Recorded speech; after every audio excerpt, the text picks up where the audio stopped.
I had friends who themselves were instructed to carry out hits on people on the campus. When I left UI, I realized that the mobs in the southeast were wild because of the violence and all those things. They started provocating them.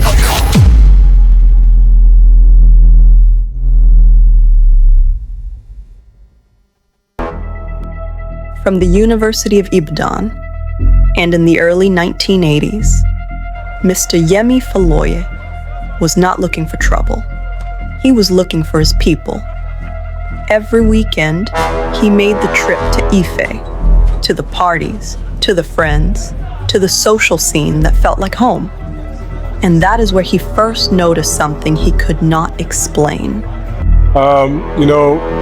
Early 80s, I think when I got into University of Ibadan, most of my friends in Lagos, because I'm born and bred in Lagos and all that, all of us did JAMB and all that, went to universities. Most of my friends went to either University of Ife then, as it was known then, and Unilag.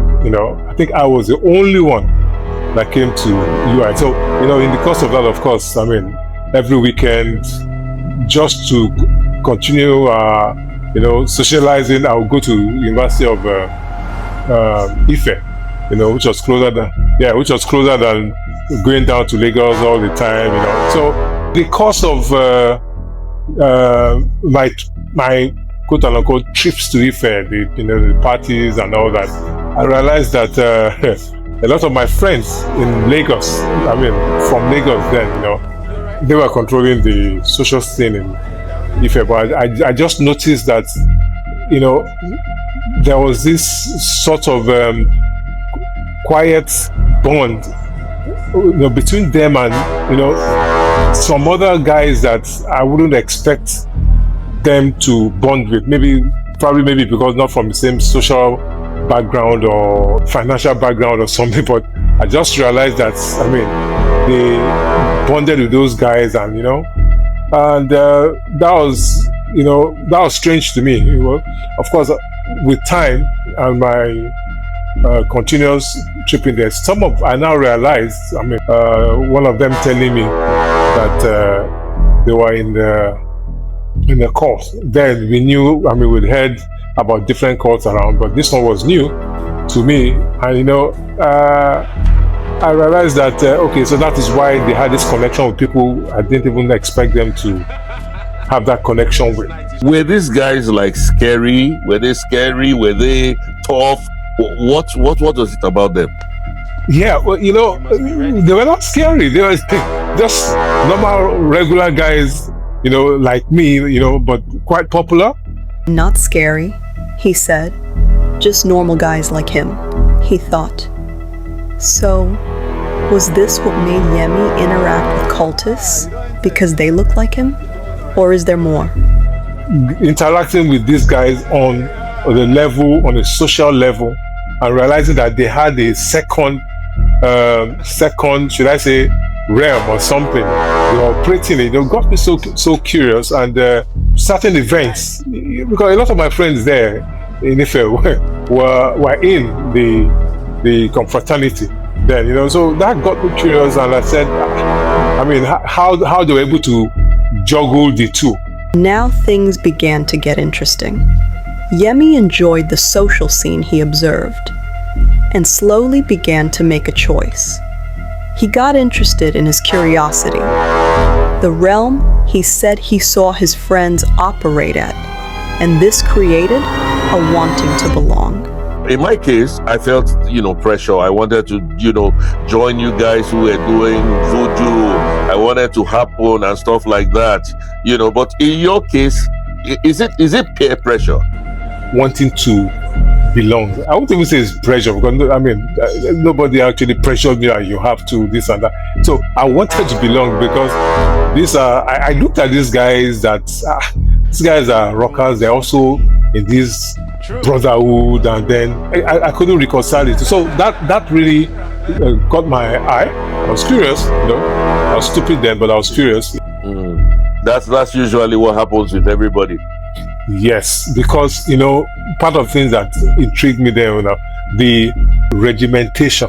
Because in the conference, which of course you're aware, there's respect.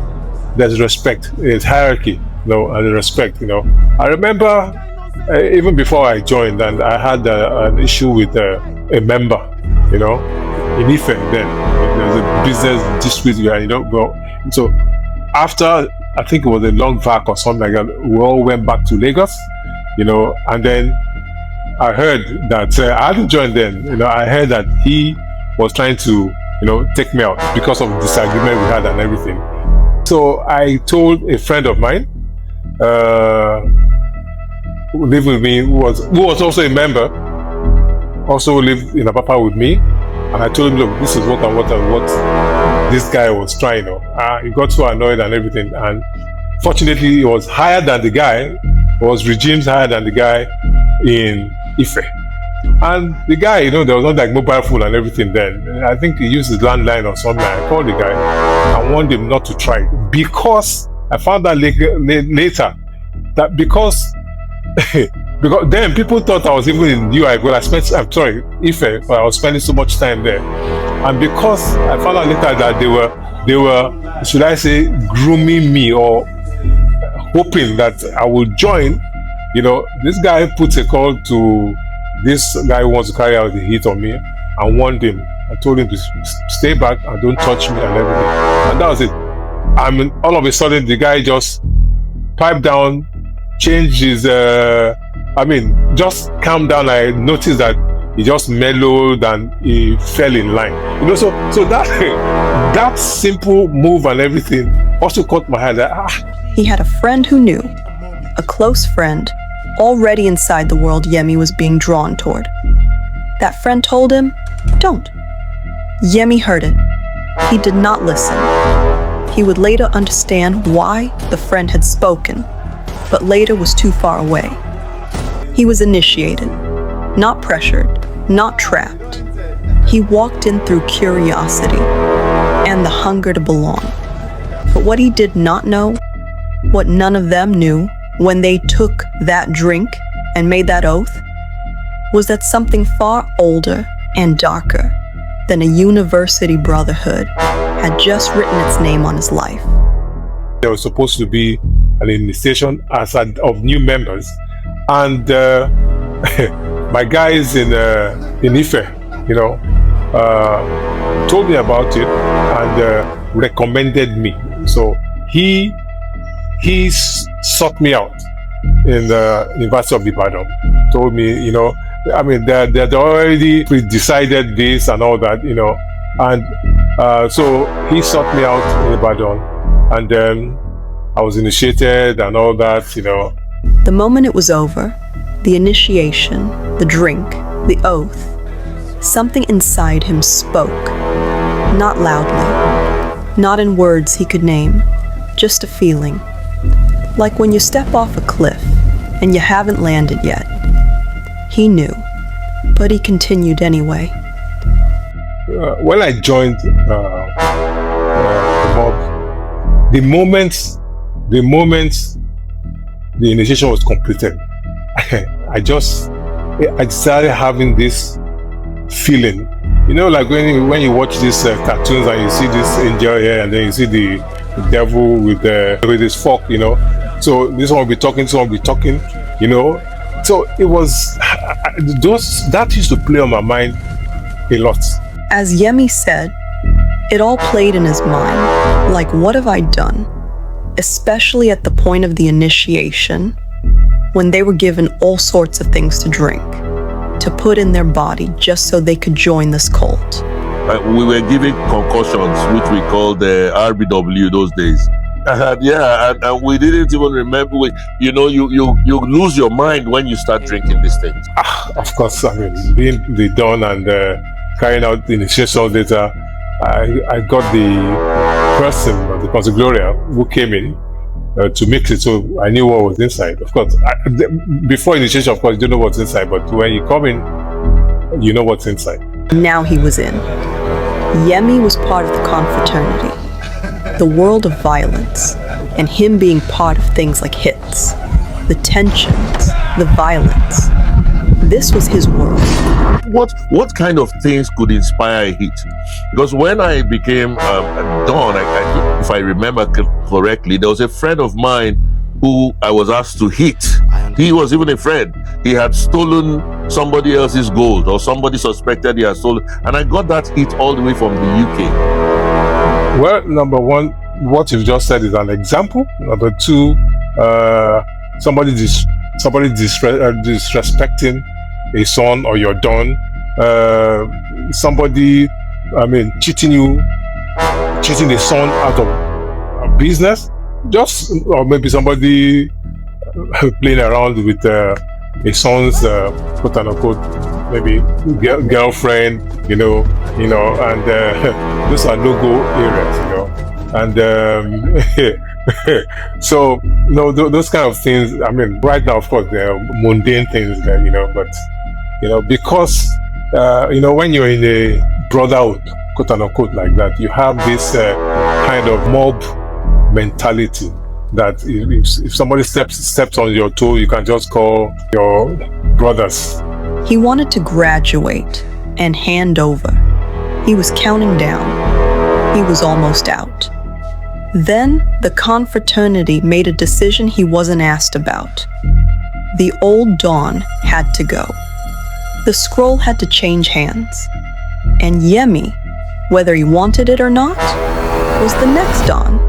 Sons had been sent from, Brigado and Tagati and Unilag mob then, and with instructions, of course, a lot of secrecy, that the Don had to go.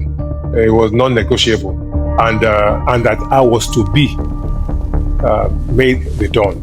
And so we was tracked for a couple of days, because he was tracked for a couple of days. He was staying in, quarters. So for about 2 nights consecutively, he was tracked. We couldn't find him on campus, Guys couldn't find him on campus, because I had to take like a backseat sort of. So the operation was supposed to be carried out by them, you understand, And so I think somehow we got a lead on the 3rd night where he was. And those guys went there middle of night, the quarters and everything. I was staying in the quarters of one of the lecturers, and I think they went in there.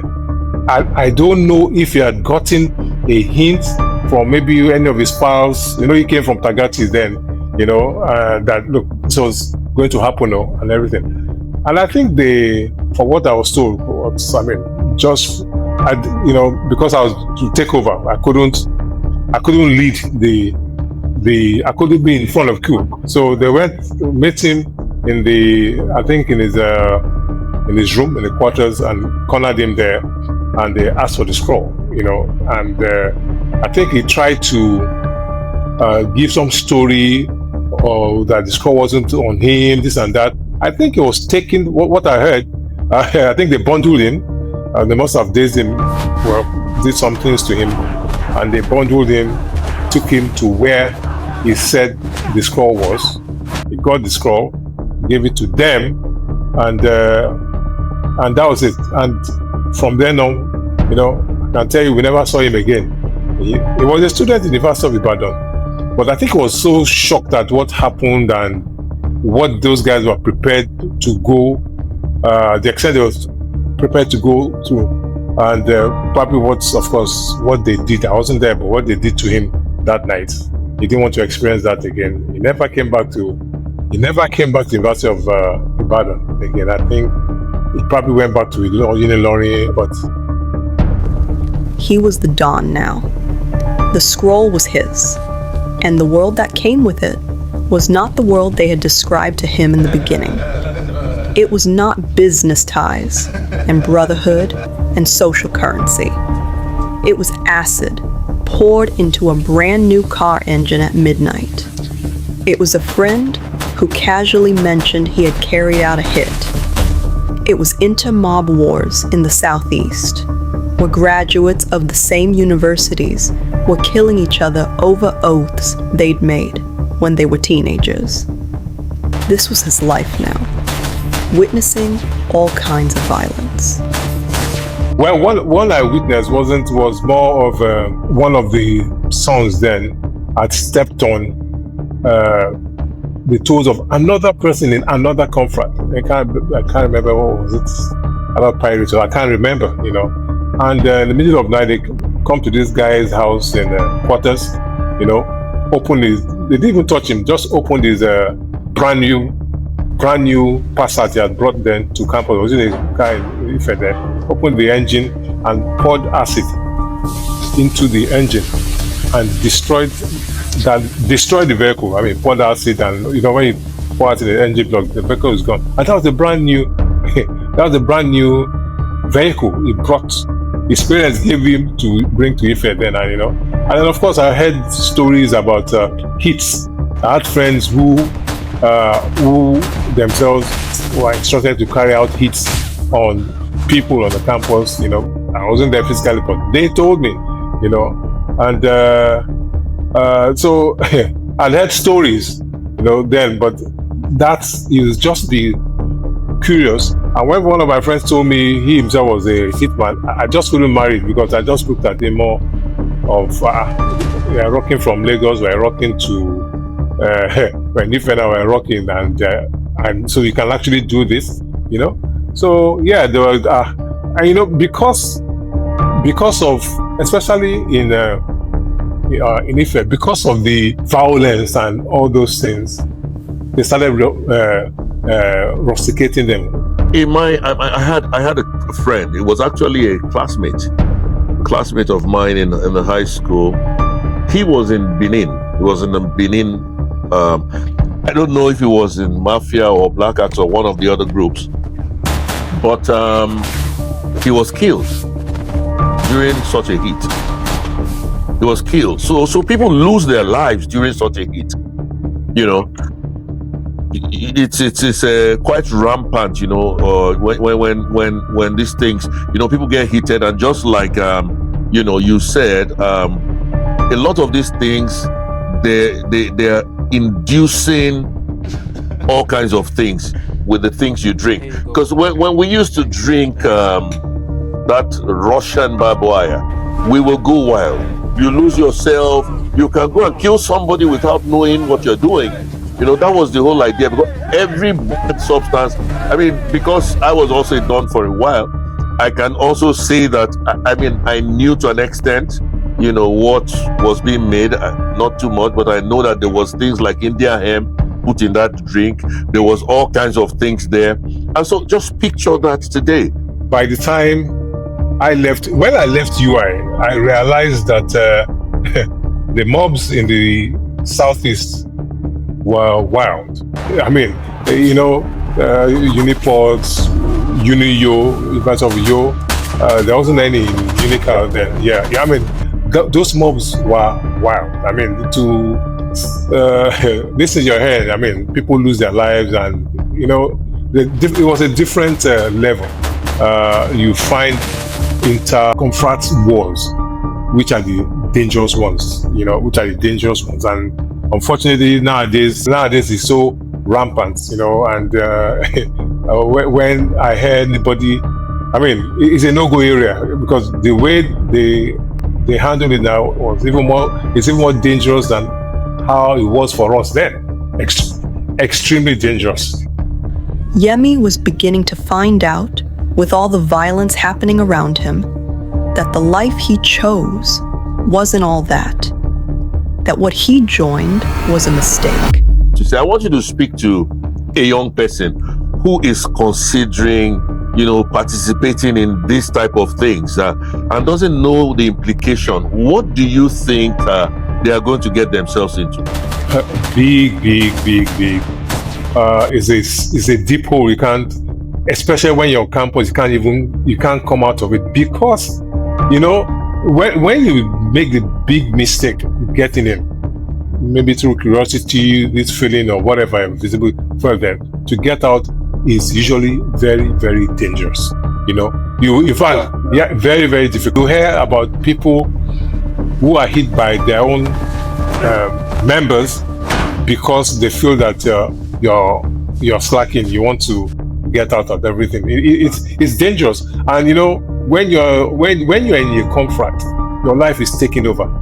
One guy who is a senior member has an issue somewhere, or somebody has an issue with him, and then it is you, the fresh convert or whatever, the junior one, they will send to go and carry out, do some stupid things that, whether you can get killed or maimed, where you're going to, either the other mob or the police or something, So, and they just, those ones just sit back and then they send you, and you can't say you won't go, because when you're initiated, you're swearing like an oath of allegiance. 40 years later, and Yemi is not angry. He isn't bitter. He is sober, because he knows what he escaped, and he knows how many did not. This is what they want you to understand before the next episode begins. When I became a Christian, of course, I knew for sure that was demonic.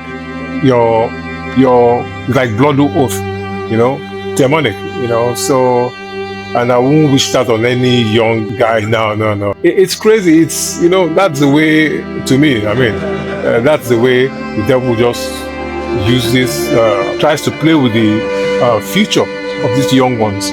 Yeah, and just destroys them. Because it's not like people. Not everybody can live or the mob. You can't even leave the mob when you're on campus. I think one of the things we can do as believers now, who have seen it all, actually, we need to start. This message has to start early, and when I say early, it has to start from.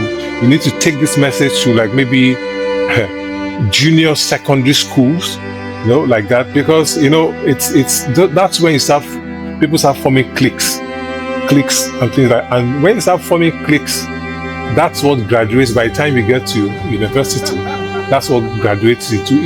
You can be led in different directions, either the social direction or this direction of comforts, and so that message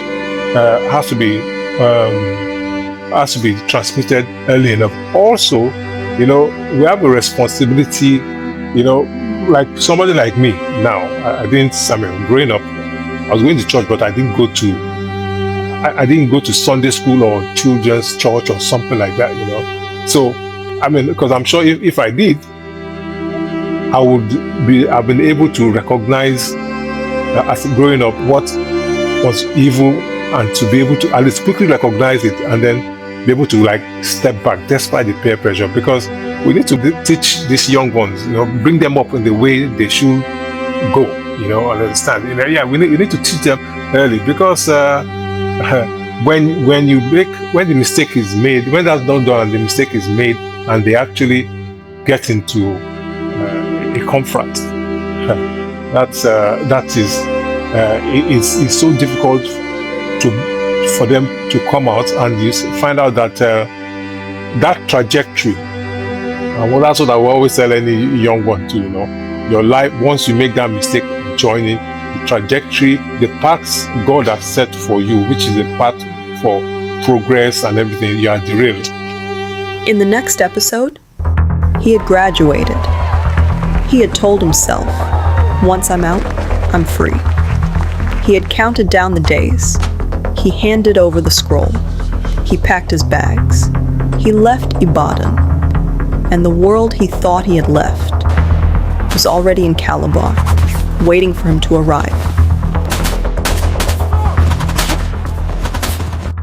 Get your copy of When Mothers Pray and discover my unforgettable salvation story. Before I turned 21, I was completely lost and marked for destruction. But my mother refused to give up. Her relentless prayers became the weapon that rewrote my destiny and pulled me from the darkness. This book is living proof that no child is too far gone for a God who answers prayer. Parents, don't surrender. Heaven moves when mothers pray. Order yours today at mazinoabraham.com. Looking for a quick boost of spiritual encouragement? make sure to watch Verse Inspirations right here on this YouTube channel. With new devotional episodes dropping every Monday and Friday, it's the perfect way to build your faith, find clarity, and stay spiritually grounded throughout your week. Also, if you have a powerful testimony of God's transforming grace, we want to hear from you. Share your story on Mess2 Message by emailing info@mazinoabraham.com. And finally, if you are an experienced Christian counselor with a heart to guide and support fellow believers, we'd love to connect. Send an email to support@mazinoabraham.com.